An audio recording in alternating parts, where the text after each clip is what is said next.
Lembaga pengampunan yang bersidang di Istana Negara pada 28 April lalu tidak membincangkan kertas rayuan pengampunan bekas Perdana Menteri Datuk Seri Najib Tun Razak dan Ketua Pengarah Bahagian Hal Ehwal Undang-Undang Jabatan Perdana Menteri Khairul Zaimi Daud yang mengesahkan perkara itu bagaimanapun memaklumkan kertas rayuan itu akan dipertimbangkan pada masa yang sesuai mengikut perundangan dan peraturan-peraturan yang terpakai.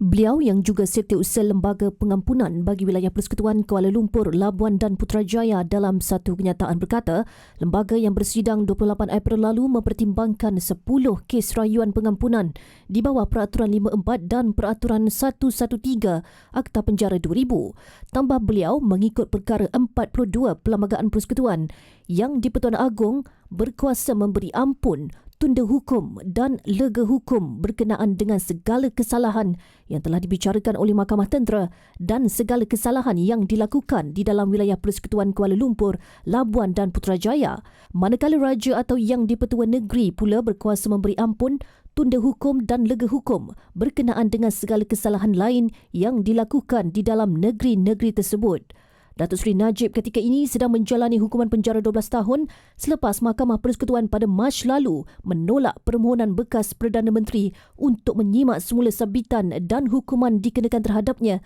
berhubung kes penyelewengan dana SRC International Sdn Bhd. Dalam permohonannya, Najib 69 tahun memohon membatalkan keputusan yang dibuat panel 5 Hakim Mahkamah Persekutuan yang dipengerusikan Ketua Hakim Negara Tun Tengku Maimun Tuan Mat pada 23 Ogos 2022. Pada 28 Julai 2020, Hakim Mahkamah Tinggi ketika itu Datuk Muhammad Nazlan Muhammad Ghazali mendapati Datuk Seri Najib bersalah terhadap 7 tuduhan pecah amanah, menyalahgunakan kuasa dan pengubahan wang haram dan memerintahkannya dipenjara 12 tahun dan denda RM210 juta.